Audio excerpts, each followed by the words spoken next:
Hello student, how are you? In our previous video, we were discussing about solar radiation, heat budget, heat balance. Some student को heat budget का topic समझ नहीं आ रहा था, उसके लिए मैं एक बार ये रिपीट करता हूँ और इसके बाद में हम अपना नेक्स्ट चैप्टर स्टार्ट करेंगे। हीट बजट, हमने माना कि हमारे पास 100 यूनिट अर्थ सरफेस पे इंसोलेशन की आती है, इसमें से 35 यूनिट स्पेस में आते ही एटमॉस्फेयर द्वारा रिफ्लेक्ट कर दी जाती है। 35 यूनिट का अर्थ पे कुछ भी हिस्सा नहीं पहुंचता, वो सीधे ही स्पेस से एटमॉस्फेयर से वापस भेज दी जाती है। इसमें है 27 क्लाउड के द्वारा, 2 unit snow and ice top के द्वारा, 6 यूनिट स्कैटरिंग के द्वारा।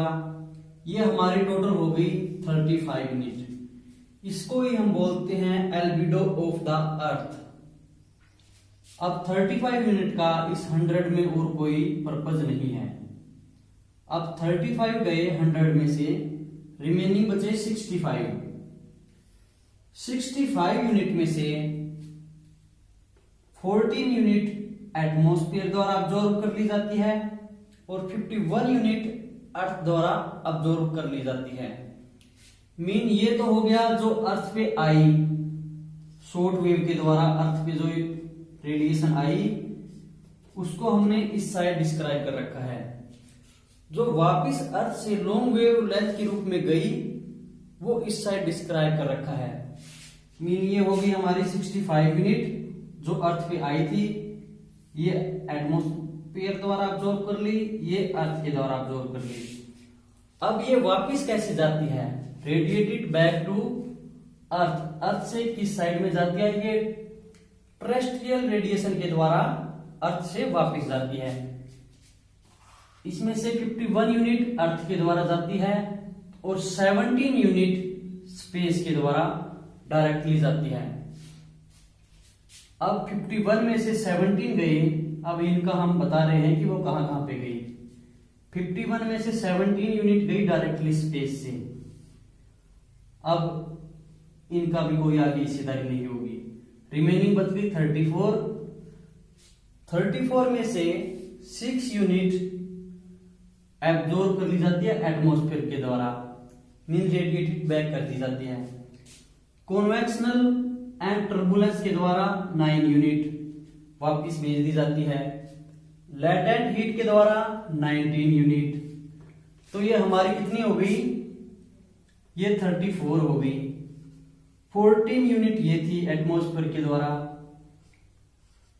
टोटल कितनी हो गई? 48। और 17 यूनिट ये थी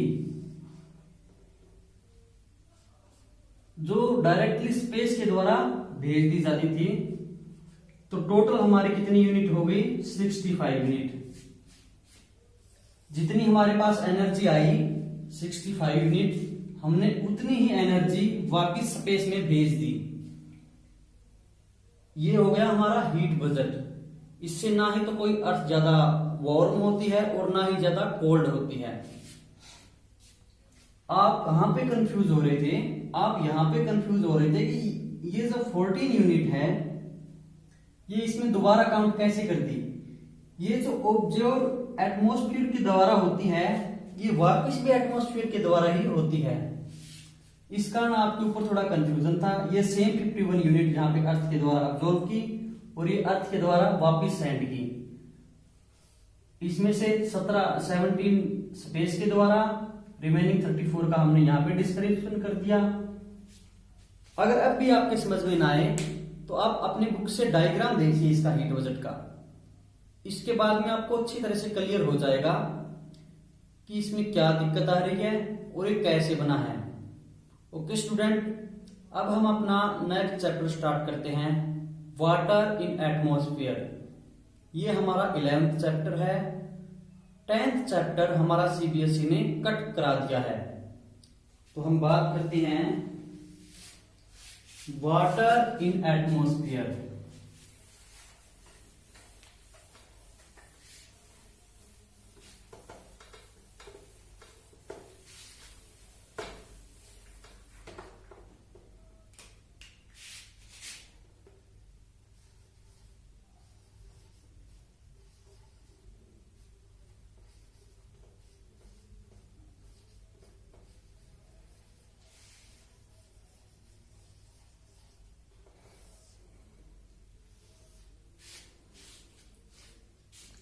हमने प्रीवियस वीडियो में पढ़ा था कि जो वाटर वेपर होते हैं वो वेरिएबल गैसेस हैं। वो कहीं पे ज्यादा होते हैं, कहीं पे कम होते हैं। पोलर रीजन में, डेजर्ट रीजन में 1% तक आ जाते हैं और ट्रॉपिक रीजन में ये 4% तक होते हैं। और वाटर वेपर की बात करें तो ये हमारे वेदर के लिए एक बहुत ही इंपॉर्टेंट फिनोमिना है, जिसके द्वारा हम वेदर का पता लगा सकते हैं कि कहाँ पे रेनफॉल होगी, कहाँ पे नहीं होगी, कहाँ पे कैसा मौसम है। और इसको प्रभावित करने में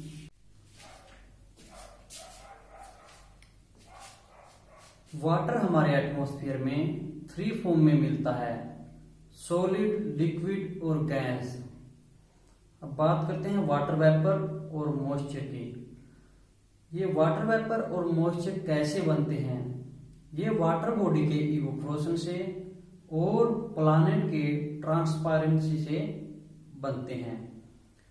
और वाटर वेपर और वाटर साइकिल ये चलती रहती है, कॉन्टिनेंट से एटमॉस्फेयर में, एटमॉस्फेयर से ओशियन में, एक वाटर साइकिल की तरह ये चलता है। किसके कारण? इवोपोरेशन के कारण, ट्रांसपेरेंसी के कारण, प्रिसिपिटेशन के कारण, कंडेंसेशन के कारण एक दूसरे में फॉर्म चेंज होती रहती है। तो अब बात करते हैं जनरली ह्यूमिडिटी क्या होती है। ह्यूमिडिटी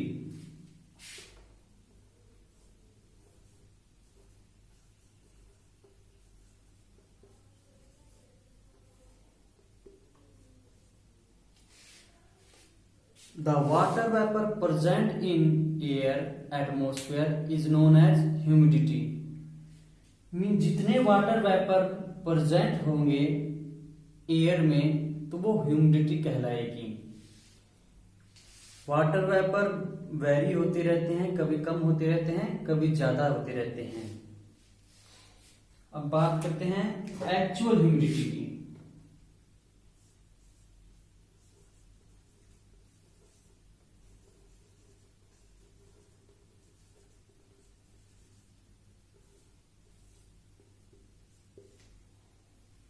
एक्चुअल ह्यूमिडिटी या इसको एब्सोल्यूट ह्यूमिडिटी भी बोल देते हैं। एब्सोल्यूट ह्यूमिडिटी मीन जो एक्चुअल में वाटर वेपर जितने प्रेजेंट होंगे एटमॉस्फेयर में, एयर में, वो एब्सोल्यूट ह्यूमिडिटी कहलाएंगे।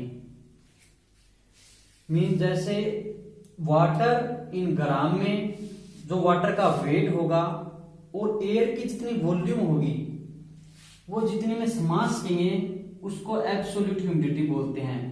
जैसे ये हो गई 3 साइड में 1 सेंटीमीटर 1 सेंटीमीटर, और जितने ग्राम इसमें गियर एटमॉस्फेयर में मॉइस्चर आएंगे उसको बोलेंगे वाटर वेपर का वेट। मीन इसको मापने की इकाई है ग्राम पर क्यूबिक 3, ये इसकी इकाई है। और जैसे कि वाटर वेपर का वेट होता है वो ग्राम में लिया जाएगा, जो इसकी वॉल्यूम है वो सेंटीमीटर 3 में ली जाएगी। ये छोटी इकाई है, इकाई इससे कुछ बड़ी भी हो सकती है। अब बात करते हैं रिलेटिव ह्यूमिडिटी की।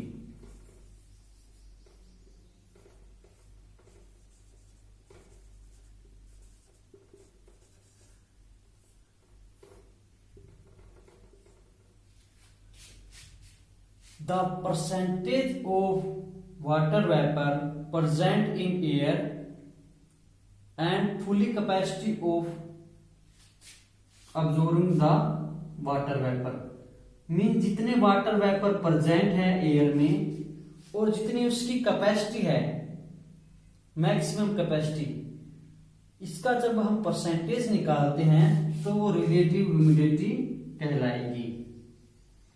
मीन जैसे एब्सोल्यूट ह्यूमिडिटी 28 और मैक्सिमम कैपेसिटी 50 तो ये रिलेटिव ह्यूमिडिटी आ जाती है, इसके मल्टीप्लाई में 100 करना होगा, 100 करना होगा। कितने परसेंट है ये ह्यूमिडिटी एयर में, मीन रिलेटिव ह्यूमिडिटी हमें पता लग गया। ओके स्टूडेंट, मैंने इनकी डेफिनेशन बता दी है, आप इनको बुक में से अच्छी तरह से कर लेना। और जिन स्टूडेंट का भी पिछला चैप्टर सोलर रेडिएशन वाला चैप्टर कंप्लीट नहीं हुआ है, वो अपना चैप्टर कंप्लीट करके मेरे से कॉपी चेक करवा लें। अगर आप लेट होंगे तो आपका सिलेबस धीरे चलेगा और मैं भी कम स्पीड पे लेक्चर स्टार्ट करूंगा। अगर आप अच्छी तरह से वर्क करेंगे तो मैं जल्दी जल्दी अच्छे से इन चैप्टर को कंप्लीट करवा दूंगा। जब तक आप नहीं करोगे हम आगे नहीं बढ़ सकते। आप सभी को अपना होमवर्क करना होगा। Okay student, thank you.